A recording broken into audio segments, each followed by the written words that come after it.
Mūsų kultūroje yra labai daug klaidingos informacijos ir įvairių mitų apie mitybą. Ir šiandien mes aptarsim tokius pačius populiariausius ir pagalvosim, ar yra jose prasmės ar ne. Visiems, hi, aš esu Viktorija ir welcome back į mano kanalą, kur mes leidžiam laiką su Tolku. Nevalgyt po 6 vakaro. Aš manau, kad praktiškai kiekvienas tai yra girdėjęs, kad nevalgyt nakčiai, nevalgyt būtent po 6 vakaro, nežinau, kas nutinka po 6 vakaro, bet tai yra kažkoks laikas, kai 6 reikia pavalgyti ir daugiau nieko, nes po 6 vakaro kažkaip matomai mūsų kūnas pradeda nebevirškinti maisto ar kažkaip tas maistas po 6 vakaro automatiškai tampa riebalais ant šlaunų. Tai yra visiška nesąmonė. Tokio laiko, kažkokio mistiško laiko 6 vakaro ar 8 vakaro, tokio laiko nėra. Yra tyrimų, kurie teigia, kad žmogui geriau nevalgyti porą valandų prieš miegą, dėl to, kad skrandis intensyviai veiks, bus kažkaip apsunkintas visas tas miego procesas ir geriausia porą valandų prieš miegą jau nieko nevartot, ypatingai nieko sunkaus, ta prasme neturėti kažkokios pilnos vakarienės, kai neužilgo jau eisi miegot. Todėl be abejo, jeigu tu eini miegot 9, tau geriau nevalgyt jau po 6, nes porą valandų tegul viskas pasivirškina, taip sakant, apsiramina ir tada tavo miegas bus kokybiškesnis. Tačiau jeigu tu eini miegot 12 ir iki miego tau yra dar 6 valandos, tai tikrai nėra prasmės nebevalgyt nieko nuo 6. Todėl net jeigu tavo pilna vakarienė yra 6 vakaro, ir tu vis tiek eini miegot vėlai, kokią 11-12, tai drąsiai porą valandų prieš miegą galima turėti kažkokį užkandėlį, tokius vadinamus naktypiečius, kad ir varškės su bananu, bet kad nebūtų visiškai tuščias skrandis prieš miegą. Kažkokių produktų grupės atsisakymas. Pavyzdžiui, žmonės neretai sako, kad negalima valgyti pieno produktų arba negalima valgyti bulvių arba atvirkščiai reikia valgyti kažkokį produktą, kuris naikina riebalus organizme. Visi tokie dalykai yra mitai, nes nėra produktų, kurie sintezuotų riebalą iš oro. Mes storėjam ir priaugam svorį ne dėl kažkokių produktų, o būtent dėl kalorijų pertekliaus. Net jeigu tu valgai visiškai švarų, ekologišką, sveiką maistą, tu gali priaugti svorio teoriškai, jeigu tu valgai per daug.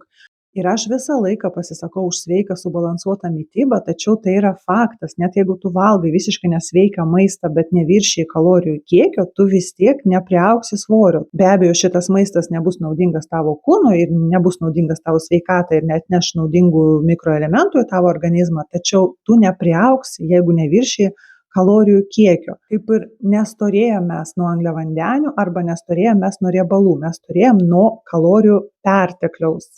O kiek kalorijų reikia mūsų kūnui? Ir čia mes pereinam prie tikriausiai pačio populiariausio mito, tai yra 1200 kalorijų. Aš nežinau, iš kur tai atsirado, tačiau 1200 kalorijų tai yra dramatiškai mažai suaugusiam žmogui. Su tokia dieta jūs greitai numesit svorio, bet paskui jis sugrįž su kaupu, jeigu dar pakeliui nepadarysit savo organizmui negrįžtamos žalos.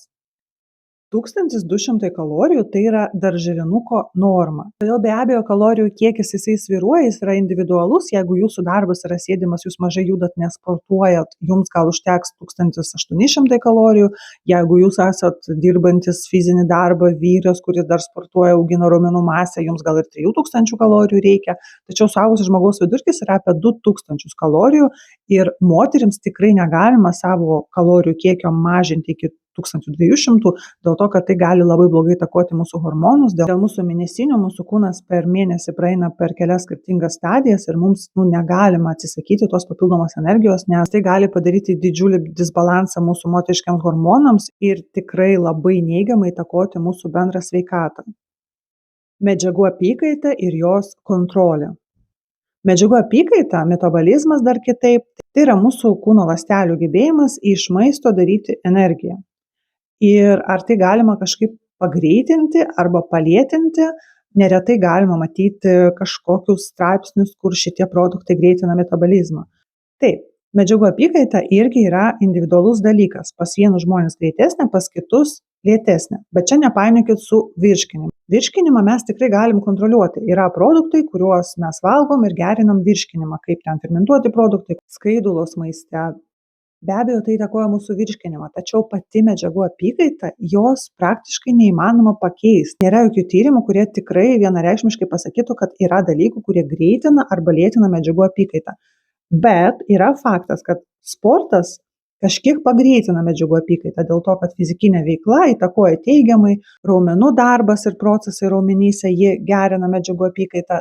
Taip pat, kaip ir dietos, labai lėtina medžiagų apykaitą. Todėl kiekvieną kartą, kai jūs laikotės dietos, jūs pastatot savo organizmą į stresą, jis mato, kad kažkaip gali būti, kad bus maisto stoka ir sekančius kartus, kai jūs bandot numesti svorio, jis jau pradeda laikytis automatiškai to ekonomijos režimo ir nebešvaisto kalorijų taip, kaip jūs norėtumėt. Todėl tai, kad kiekvieną kartą, kai jūs laikotės dietos, ypač tokios dramatiškos kaip 1200 kalorijų, tai jūsų organizmo metabolizmas paskui pradeda lėtėti, tai yra įrodytas faktas. Bet kad yra kažkokie produktai, kurie pagreitina medžiagų apykaitą ir metabolizmą, tai yra toks irgi mitas. Todėl jeigu jūs matote eilinį straipsnį, kad vanduo su citrina pagreitina medžiagų apykaitą ir jūs greičiau numesit svorio, be abejo, tai yra mitas. O kaip iš tikrųjų palaikyti savo gerą medžiagų apykaitą, tai yra sveikai subalansuotai maitintis, nesilaikyti jokių dietų, gerti pakankamai vandens ir be abejo pakankamai judėti.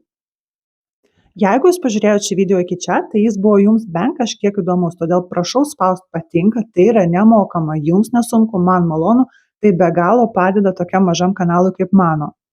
Būtinai dalinkitės komentaruose, kokius mitus apie mitybą jūs asmeniškai žinot. Galbūt yra kažkas, kuo jūs ilgai tikėjot, o paskui sužinojot, kad tai yra mitas. Bus labai įdomu paskaityti, kas su kokiais mitais yra susidūręs. Taip pat, jeigu jums kažkiek patiko šis video, jums gali patikti šitie video. Ačiū už dėmesį visiems. Bye!